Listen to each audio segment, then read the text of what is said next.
Vamos a recordar un poco lo que hemos visto. Hemos visto que la Biblia, con los mismos temas con que inicia, termina. Y también vimos un punto relacionado con que los hechos de Dios se repiten. Así como hay una creación en Génesis, va a haber una nueva y mejor creación.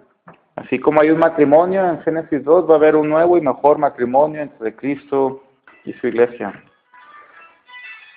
Mencioné algo relacionado con la ley. También vimos ayer rápidamente algo relacionado con lo que son los escritos, Salmos, la historia de de Salomón. Y el día de hoy vamos a hablar acerca de los profetas, cómo los profetas apuntan a Cristo y el mensaje dual que se ve en los profetas. Lo quiero ver materializado básicamente en las vidas de Elías y Eliseo. Entonces el día de hoy voy a tratar de resumir las vidas de Elías y Eliseo. Son 19 capítulos en menos de 40 minutos, ¿sí? Entonces, vamos a ver qué tal sale. Y los profetas en el Antiguo Testamento, vamos a, por ejemplo, el libro de Deuteronomio, y Moisés predice que va a haber un profeta que va a salir entre los hermanos de Israel y que a él tenemos que escuchar. Le pedí hoy Manuel nos hizo el favor de leer la escena de la transfiguración, donde aparecen dos figuras centrales de aparte de Cristo. Y esas dos figuras son Elías, Moisés y Jesús. Y se escucha una voz que dice, este es mi hijo amado, a él escuchar. ¿Sí? Los profetas del Antiguo Testamento tienen un mensaje principal. Y este mensaje principal está en dos puntos centrales. Dios no puede convivir con el pecado y el pecado tiene un castigo. Ese castigo va a ser el exilio para el pueblo de Israel. Sin embargo, Dios no va a dejar las cosas ahí, sino que va a redimir a su pueblo. Hay castigo, sin embargo, hay una fórmula que es la redención. Y ese mensaje en dos partes es el mensaje de nuestras predicaciones el día de hoy. ¿Qué tiene que hacer un predicador? Predicar acerca del pecado, sus consecuencias y también de la redención que hay en la persona de Cristo. Este mensaje dual se manifiesta en el Antiguo Testamento, se ve en el Nuevo Testamento y se ve incluso el día de hoy.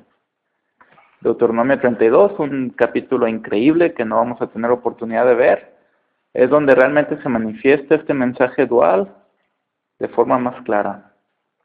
Y si vamos a los profetas del Antiguo Testamento, empezamos con Isaías y empezamos a leer el libro y nos da miedo, ¿sí?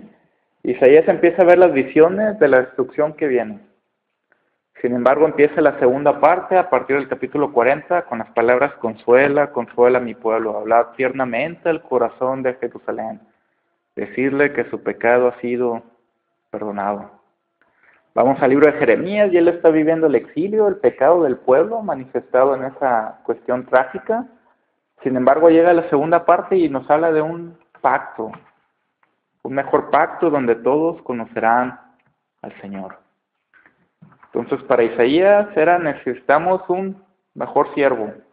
Jeremías, necesitamos un mejor pacto. Llegamos a Ezequiel, y Ezequiel, la segunda parte, después de hablar del castigo, nos empieza a hablar de la resurrección de los muertos en el capítulo 37. La profecía era proferir la palabra del Señor, hablarla claramente. En dos partes, castigo, redención. Y ahora vamos a enfocarnos en la vida de Elías y Eliseo, y cómo este castigo y redención tienen sentido desde el punto de vista de la resurrección. Cómo este tema nos apunta a Cristo y nos apunta a nuestra esperanza el día de hoy, ¿sí? Antes de empezar, también volviendo al tema de los hechos de Dios se repiten, muere Moisés y se nos menciona que no hubo otra persona como él que haya predicado como él. Y se nos queda la expectativa, ¿quién va a ser el nuevo Moisés? Que va a ser profeta, va a hacer señales y milagros y va a sacar a su pueblo de la esclavitud. Y es increíble ver el comparativo. Vemos que Moisés nace bajo un edicto real, donde ese edicto real tienen que morir todos los niños varones. Moisés está en Egipto y Moisés va al desierto y está 40 años y no vence sus tentaciones. Vamos al Nuevo Testamento. Jesús nace bajo un edicto real, donde tienen que morir los niños varones. Jesús va a Egipto, de Egipto llamé a mi hijo, y Jesús va al desierto y está 40 días y vence lo que los israelitas no pudieron vencer en 40 años. Los hechos de Dios se repiten y cuando se repiten con mayor intensidad. Les invito a abrir sus Biblias en el primer libro de Reyes. Vamos a ver el capítulo 16. Varias de las cosas que voy a decir aquí son de varios libros. Unos están en inglés, hay uno de ellos en español, entonces si quieren les puedo dar el nombre y es increíble lo que se ve aquí, ¿no? Cuestión histórica que pasa en estos libros. El reino de Israel se consolida con el reinado de David y Salomón. Con Salomón se construye el templo. Las promesas de Dios han sido sí y amén. Dios ha cumplido su palabra al pie de la letra. Sin embargo, después de Salomón, el reino de Israel se va a dividir en dos partes. El norte va a ser Israel y el sur va a ser Judá. El norte va a tener 10 tribus y el sur 2. Y lo curioso es que el norte de Israel va a ser un reino apóstata, la mayor parte. Sin embargo, va a tener a los mejores, va a tener a grandes profetas que les van a recordar los caminos del Señor, ¿no? Entonces, Elías y Eliseo van a administrar principalmente en lo que viene siendo el norte de Israel. Y toda la narrativa de estos dos profetas incluye 19 capítulos. Incluye más capítulos esta narrativa de Elías y Eliseo que de Salomón mismo. Por lo tanto, es una narrativa importante y por lo tanto hay que hacer un énfasis en ella, ¿no? Va a empezar la profecía de Elías con el reinado de Acab, y Acab es el peor rey que se puedan imaginar. No solamente es un mal rey, sino que aparte hace lo malo ante los ojos del Señor. Primera Reyes 16:30. Y no solamente eso, sino que se va a casar con una mujer que es hija de un sacerdote de Baal. Baal es un dios que está en la zona de lo que viene siendo la actual Siria. Y ese dios, lo importante de ese dios es de que la gente lo consideraba como el dios que es el jinete de las nubes. Por lo tanto, era el dios de ellos que controlaba la cuestión de la lluvia y todo lo que viene siendo las temporadas, ¿sí? Entonces, todo esto va a tener mayor énfasis cuando veamos la narrativa de Elías y los profetas de Baal acerca de quién es el dios que controla la lluvia o no, ¿sí? Un pasaje importante lo vemos en Primera de Reyes 16. Estamos en el reinado de Acab, el peor rey que hay hasta el momento. Y voy a leer desde los versos 29 al 34. Dice así la palabra del Señor. Comenzó a reinar Acab, hijo de Omri, sobre Israel el año 38 de Asa, rey de Judá. Y reinó Acab, hijo de Omri, sobre Israel en Samaria 22 años. Y Acab, hijo de Omri, hizo lo malo ante los ojos de Jehová más que todos los que reinaron antes de él. Porque le fue ligera cosa andar en los pecados de Jeroboam, hijo de Nabat. Y tomó por mujer a Jezabel, hija de Baal, rey de los Sidonios. Y fue y sirvió a Baal y lo adoró. E hizo altar a Baal en el templo de Baal que él edificó en Samaria. Hizo también Acab una imagen de acera, haciendo así Acab más que todos los reyes de Israel que reinaron antes que él, para provocar la ira de Jehová, Dios de Israel. En su tiempo, y él de Betel reedificó a Jericó. A precio de la vida de Abiram, su primogénito, echó el cimiento. Y a precio de la vida de Segub, su hijo menor, puso sus puertas, conforme a la palabra que Jehová había hablado por Josué, hijo de Nun. El verso 34 es importante porque esa tierra prometida que Dios le había prometido a Abraham, Isaac y a Jacob, que fluía leche y miel, que le daría descanso a los israelitas, es una tierra que ya no va a ser bendecida, sino que va a estar maldita. La profecía que dijo Josué se va a cumplir. Y esa tierra va a tener maldición ahora. Y el mensaje de Elías va a ser: prepárense para el exilio. ¿Sí? Y son las dos partes que vamos a ver. Elías, prepárense para el exilio, y Eliseo, esperanza en el retorno. Cuestión curiosa de los nombres de Elías y Eliseo. Elías significa mi Dios es Jehová. Si alguien sabe algo de hebreo, Elí es mi Dios, y bueno, lo que ya es relacionado con el nombre de Jehová. Y Eliseo significaría mi Dios es salvación. Entonces, una persona cuando recibía el nombre en el Antiguo Testamento ya se iba reflejado en su tipo de ministerio, ¿no? Había mencionado que los hechos de Dios se repiten, y cuando se repiten con mayor intensidad. Incluso Dios en su Biblia a veces nos trata de dar indicios de cosas que Él va a hacer antes de que nosotros nos demos cuenta, ¿no? Y hay comparativos curiosos que mencionan varios autores entre Elías y Juan el Bautista, Elías y Moisés, y Eliseo y Cristo, ¿no? Y antes de empezar con la narrativa, vamos a ver brevemente unas cuestiones comparativas. Elías y Juan el Bautista, dato curioso es que se visten de forma extraña y de la misma manera. Eran ermitaños. Y esto lo podemos ver rápidamente en Segunda de Reyes, capítulo 1. Aquí ya está otro rey en escena. Y a partir del verso 7 pregunta el rey. Entonces él les dijo, ¿cómo era aquel varón que encontrasteis y os dijo tales palabras? Elías va a profetizar cosas. Y le responden ellos, en el verso 8, un varón que tenía vestido de pelo y ceñía sus lomos con un cinturón de cuero. Tan pronto le dijeron eso, la persona supo, es Elías Tisbita. Sí. Vamos a la descripción de Juan el Bautista, en Mateo.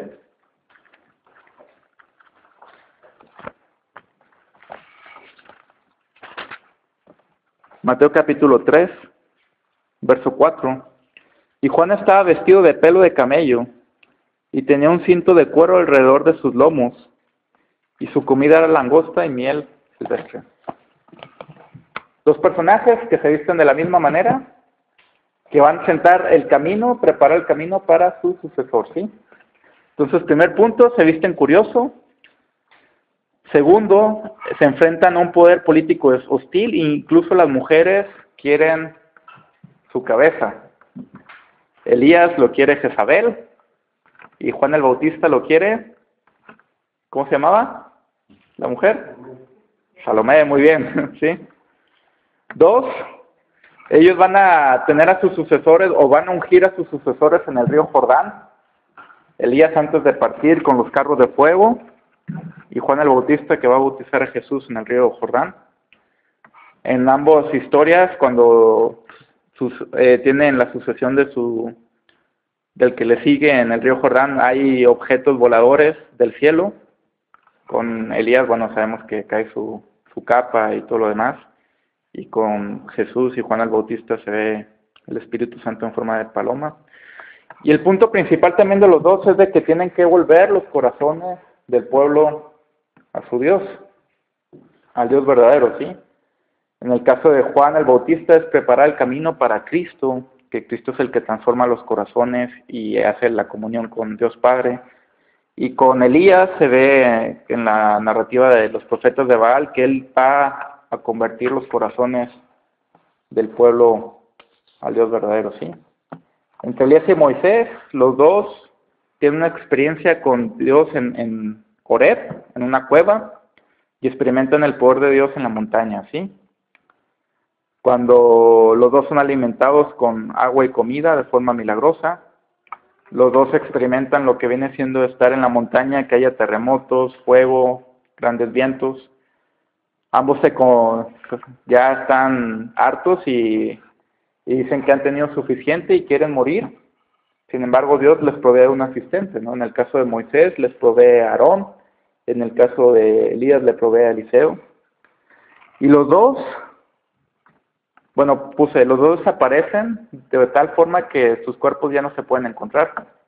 Moisés no se sabe dónde se le entierra, y Elías desaparece y ya nadie supo dónde había ido, ¿no? Bueno, nosotros sí, pero no. Y en la escena de la transfiguración que leyó Manuel es de que vemos a las dos personas principales del Antiguo Testamento, uno que representa la ley y otro los profetas, y realmente apuntan a Cristo, y Cristo es el personaje principal, ¿no? Por eso también elegí el hablar de los profetas en la figura de Elías y Eliseo, ¿no? Eliseo y Jesús, los dos tienen un nombre relacionado con salvación, Yeshua, Elisha, que significa Eliseo mi Dios es salvación, y Jesús, bueno, salvación en sí. Los dos reciben el Espíritu en el río Jordán. Ambos se visten de forma normal, no como ermitas como Elías y Juan el Bautista. Los dos pueden ver y escuchar cosas que están pasando en lugares donde no están presentes geográficamente, ¿no? Si leen la narrativa de Eliseo, ven que él puede saber lo que está pensando y diciendo su siervo que está a kilómetros más allá, y Cristo conoce los corazones y pensamientos de las personas, ¿no? Y ambos tienen una experiencia de resurrección. Cuando Jesús muere, de acuerdo a Mateo, cuando Jesús resucita, hay personas que resucitan también. Y cuando un jinete cae y toca los huesos de Elías que había muerto, resucita, ¿no? Y bueno, todo esto era una especie de introducción. Ahora sí pasamos al texto, ¿no? Lo importante hasta aquí es de que la tierra está maldita y el exilio se va a dar, ¿sí? Y empieza la narrativa bíblica. Voy a leer primera de Reyes 17, los primeros 7 versos. Entonces Elías Tisbita, que era de los moradores de Galaad, dijo a Acab: vive Jehová, Dios de Israel, en cuya presencia estoy, que no habrá lluvia ni rocío en estos años, sino por mi palabra. Y vino a él palabra de Jehová, diciendo: apártate de aquí, y vuelve al oriente, y escóndete en el arroyo de Querit, que está frente al Jordán. Beberás del arroyo, y yo he mandado a los cuervos que te den ahí de comer. Y él fue e hizo conforme a la palabra de Jehová. Pues se fue y vivió junto al arroyo de Querit, que está frente al Jordán. Los cuervos le traían pan y carne por la mañana, y pan y carne por la tarde, y bebía del arroyo. Pasados algunos días se secó el arroyo porque no había llovido sobre la tierra. Aquí varios puntos. Elías empieza la narrativa, no se nos menciona que es hijo de quién o padre de quién. No hay genealogías. 2, es alimentado por cuervos y lo alimentan con pan, carne y agua. Y 3, bueno, esto lo voy a leer más adelante, va a salir de la tierra prometida y va a ir a lo que viene siendo el exilio. Y ahí va a hacer un milagro increíble, ¿sí? Va a ir con una viuda y va a resucitar a un niño no israelita. Pregunta: ¿hay algún tiempo o otra ocasión en el Antiguo Testamento donde Dios haya proveído a su pueblo con pan, agua y carne? Sí. En el desierto, en el Éxodo, ¿sí? Entonces, aquí Elías va a experimentar la provisión de Dios en el exilio. El mensaje de Elías va a ser: prepárense para el exilio. Sin embargo, en el exilio Dios va a proveer para los suyos, ¿no? Y aquí empieza ya la cuestión curiosa, ¿no? Vamos a leer ahora de los versos 8 al 24 y voy a hacer un ejemplo y seguimos la narrativa. Vino luego a él palabra de Jehová diciendo: levántate, vete a Sarepta de Sidón. ¿Jezabel de dónde es? Jezabel, la esposa de Acab. 16:31. Jezabel es la esposa de Acab, hija de Edbaal, rey de los sidonios. ¿A qué tierra va a ir Elías? ¿A la tierra de Jezabel? ¿A alimentar al enemigo? ¿Y a resucitar al enemigo? Fíjense lo fuerte de esto, ¿no? Vete a Sarepta de Sidón, fuera de Israel, y mora ahí, que allí yo he dado orden allí a una viuda que te sustente. Entonces él se levantó y se fue a Sarepta. Y cuando llegó a la puerta de la ciudad, he aquí una mujer viuda que estaba allí recogiendo leña. Y él la llamó y le dijo: te ruego que me traigas un poco de agua en un vaso, para que beba. Y yendo ella para traérsela, él volvió a llamar y le dijo: te ruego que me traigas también un bocado de pan en tu mano. Y ella respondió, vive Jehová tu Dios, que no tengo pan cocido, solamente un puñado de harina tengo en la tinaja, y un poco de aceite en una vasija, y ahora recogía 2 leños para entrar y prepararlo para mí y para mi hijo, para que lo comamos y nos dejemos morir. Elías le dijo, no tengas temor, ve, haz como has dicho, pero hazme a mí primero de ello una pequeña torta cocida debajo de la ceniza, y tráemela, y después harás para ti y para tu hijo, porque Jehová, Dios de Israel, ha dicho así, la harina de la tinaja no escaseará, ni el aceite de la vasija disminuirá, hasta el día en que Jehová haga llover sobre la faz de la tierra. Entonces ella fue e hizo como le dijo Elías, y comió él y ella y su casa muchos días. Y la harina de la tinaja no escaseó, ni el aceite de la vasija menguó, conforme a la palabra que Jehová había dicho por Elías. Después de estas cosas aconteció que cayó enfermo el hijo del ama de la casa, y la enfermedad fue tan grave que no quedó en él aliento. Y ella dijo a Elías, ¿qué tengo yo contigo, varón de Dios? ¿Has venido a mí para traer a memoria mis iniquidades y para hacer morir a mi hijo? Él le dijo, dame acá a tu hijo. Entonces él lo tomó a su regazo y lo llevó al aposento donde él estaba y lo puso sobre su cama. Y clamando a Jehová, dijo, Jehová, Dios mío, ¿aún es la viuda en cuya casa estoy hospedado, has afligido haciéndole morir su hijo? Y se tendió sobre el niño 3 veces y clamó a Jehová y dijo, Jehová, Dios mío, te ruego que hagas volver el alma de este niño a él. Y Jehová oyó la voz de Elías, y el alma del niño volvió a él y revivió. Tomando luego Elías al niño, lo trajo al aposento de la casa y lo dio a su madre y le dijo, Elías, mira, tu hijo vive. Entonces la mujer dijo a Elías, ahora conozco que tú eres varón de Dios y que la palabra de Jehová es verdad en tu boca. Hasta aquí no había llovido en 3 años, el alimento escaseaba. Elías se alimentó por cuervos, y sale de la tierra prometida, va al exilio, y no solamente va al exilio, sino que ahí provee de alimento a una mujer que es de la misma tierra que Jezabel, y también resucita a un niño no israelita. Imagínense la imagen que esto puede tener en los israelitas en la época del Antiguo Testamento. Y si creen que esto no los hizo enojar, fíjense lo que va a decir Jesús en Lucas 4.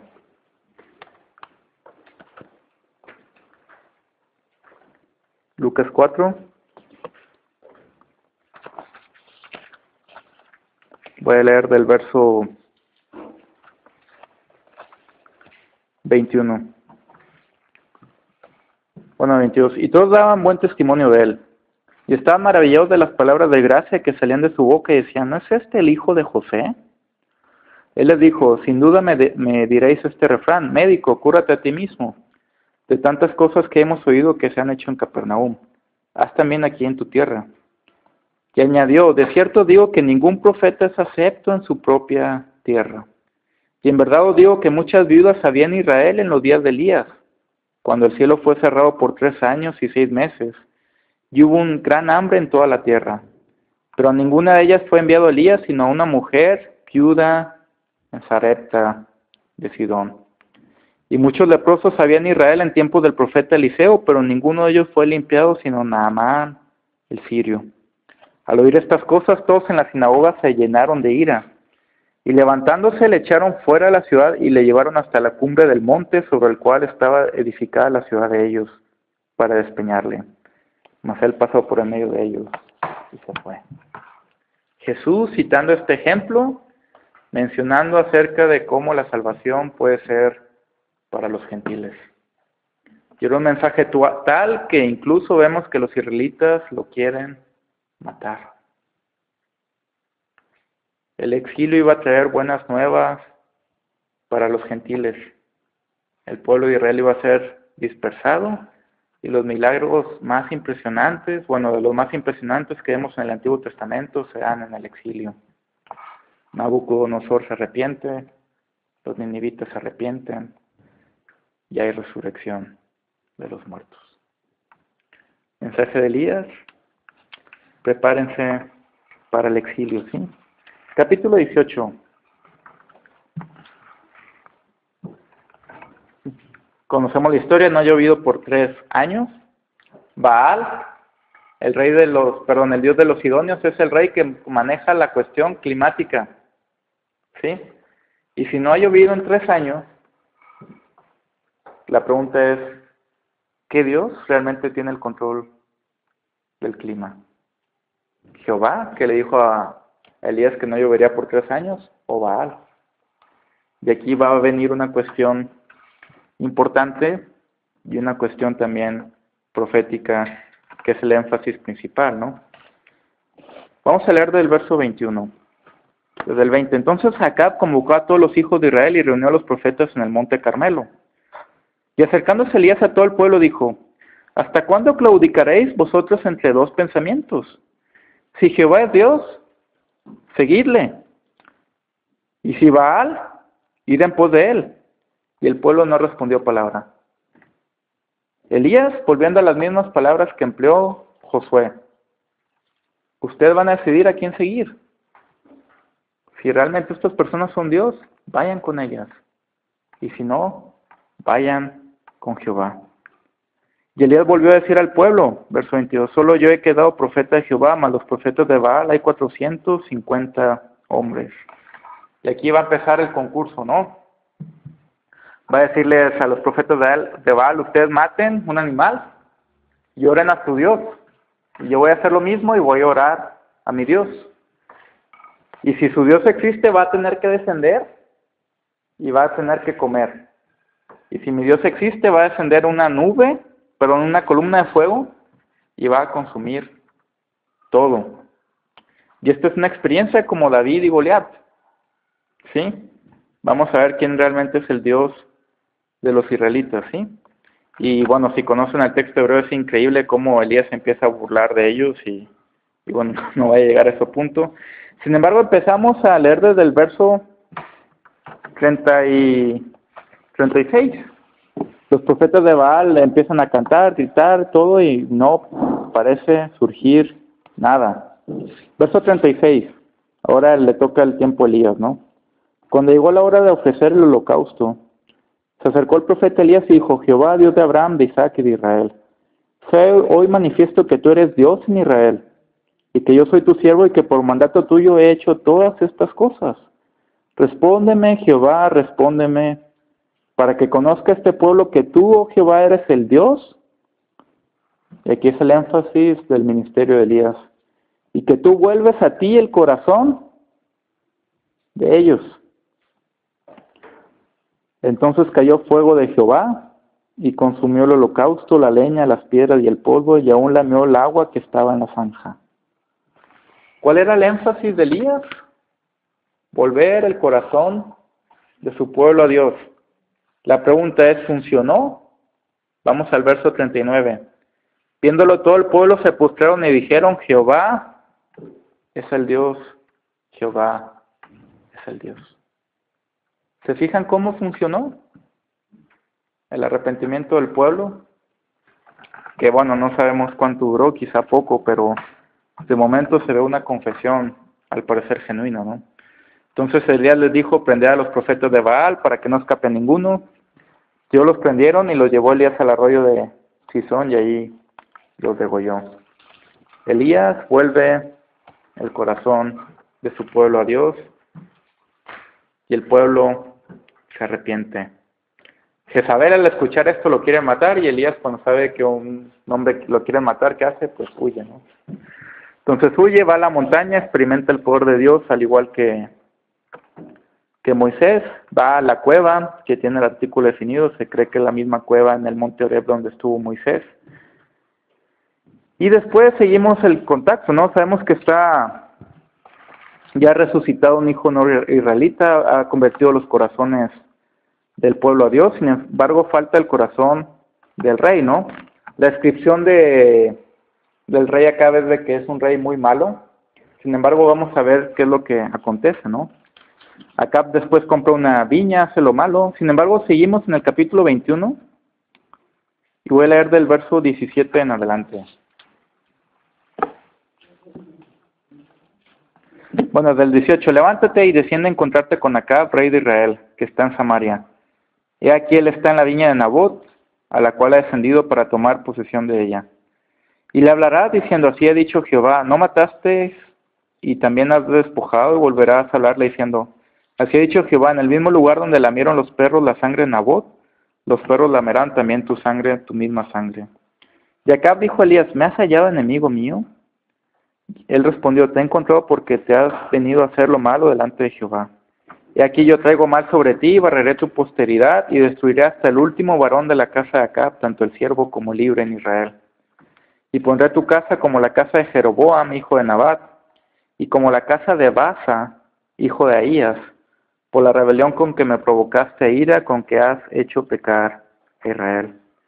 De Jezabel también ha hablado Jehová, diciendo, los perros comerán a Jezabel en el muro de Jezreel.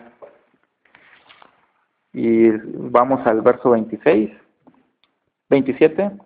Y sucedió que cuando Acab oyó estas palabras, rasgó sus vestidos, y puso cilicio sobre su carne, ayunó y durmió en cilicio, y anduvo humillado. Entonces vino palabra de Jehová a Elías Tisbita, diciendo, ¿no has visto cómo Acab se ha humillado delante de mí?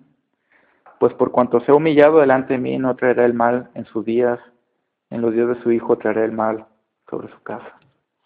Un rey malvado escucha la palabra del Señor, y hay dos opciones: o sigue en su maldad, o se arrepiente. Y este rey es arrepentido, que el ministerio de Elías se sigue cumpliendo, volver el corazón de los hijos a su Dios. Mensaje principal de los profetas, 2 puntos.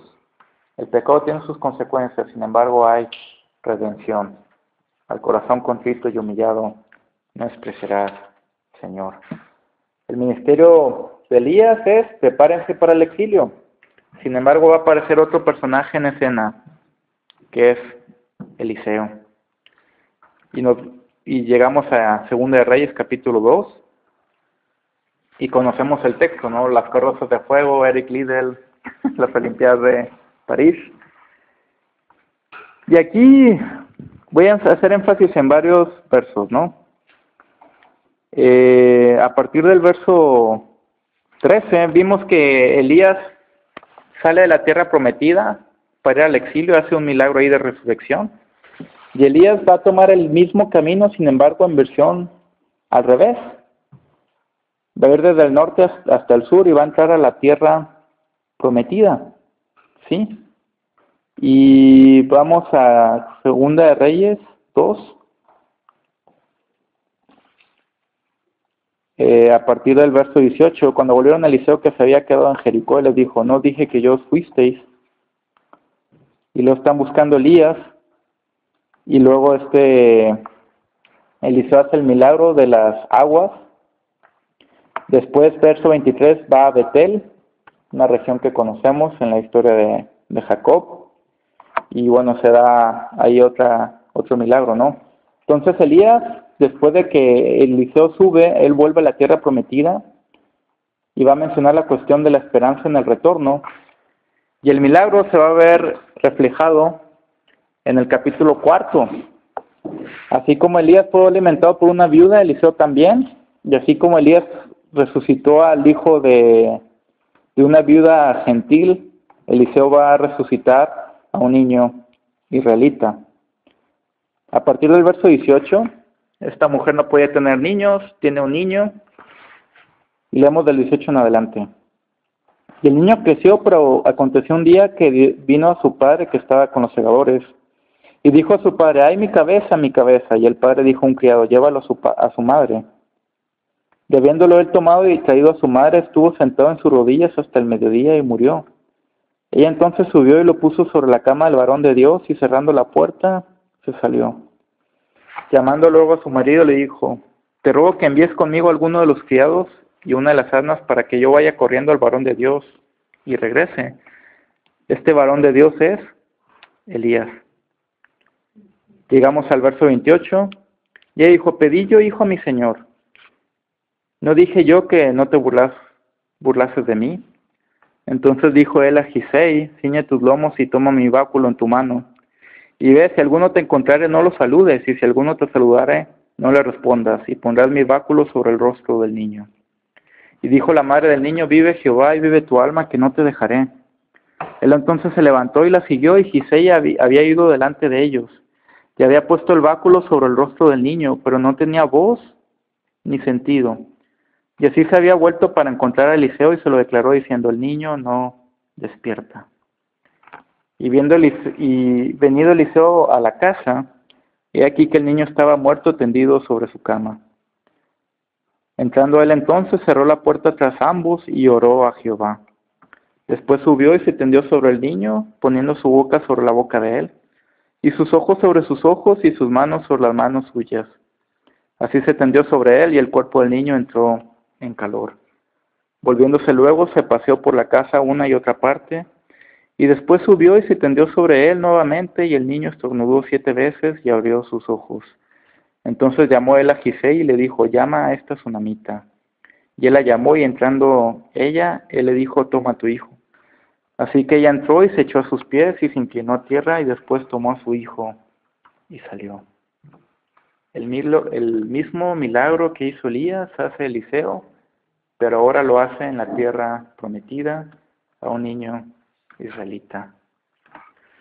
Elías, el mensaje es esperanza, prepárense para el exilio. El mensaje de Eliseo es esperanza en el retorno. Dios actúa en la historia antes de que pase y nos muestra lo que debemos de tener en expectativa. Al final de su vida, Eliseo muere y es sepultado. Y vamos al capítulo 13.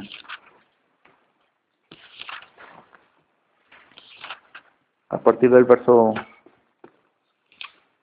14.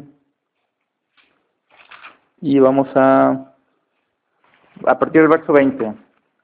Y murió Eliseo y lo sepultaron. Entrando el año, vinieron bandas armadas de moabitas a la tierra. Y aconteció que al sepultar unos a un hombre, súbitamente vieron una banda armada, y arrojaron el cadáver en el sepulcro de Eliseo.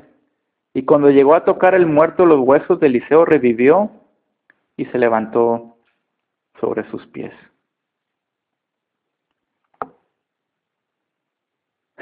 La resurrección es algo increíble y, de acuerdo a Pablo, es la base de la fe cristiana. Cuando Cristo muere en la cruz, vence el dominio del pecado sobre nosotros. ¿Sí? Cristo paga por nuestros pecados en la cruz. Pero cuando Cristo resucita, vence al enemigo principal de nosotros, que es la muerte. ¿Se fijan? Cristo vence al pecado, Cristo vence a la muerte, los dos enemigos principales, y sin resurrección, realmente nuestra fe viene a ser vana, de acuerdo al apóstol Pablo. Esta resurrección la vemos en la narrativa de Elías y Eliseo, la vemos en el profeta Ezequiel, en el Valle de los Huesos Secos, Ezequiel 37. De acuerdo al autor de Hebreos, es la esperanza que tenía Abraham en caso de que matara a su hijo, que ese hijo iba a ser resucitado. Incluso, lo más impactante, lo vemos también en la vida de Cristo, que así como había un exilio del pueblo de Israel, nosotros vivimos en un exilio. ¿Y cuál es la esperanza que tenemos en este exilio? Lo mismo, la resurrección de los muertos. No hay lugar como el hogar, dice Dorothy en El Mago de Oz. No hay lugar como el hogar, no hay lugar como el hogar, y ella quiere volver a su hogar, a Kansas. Y vemos la historia del profeta Daniel. Y conocemos que Daniel desde joven ha estado en el exilio, y él ya quiere volver a casa. Ya ha visto a 3 reyes desfilar delante de su vida, y él ya está harto. Sin embargo, ¿qué le dice el ángel en el capítulo 12 a Daniel? Mas tú, Daniel, tú te irás hasta el fin, y después descansarás, que al final de los días te levantarás para recibir tu herencia. El cielo tiene 2 elementos. La tierra prometida en el Antiguo Testamento tenía 2 elementos principales. La tierra que le juró a Abraham por herencia y la tierra donde daría descanso. Y el cielo en el Nuevo Testamento tiene 2 elementos. Es nuestra herencia y es el lugar donde tendremos descanso. Vivimos en un exilio, sin embargo tenemos la esperanza de una resurrección. Y en esa resurrección podremos ver esa Jerusalén celestial. Y ahí podremos estar descansando en la presencia del Señor y en nuestra herencia para siempre.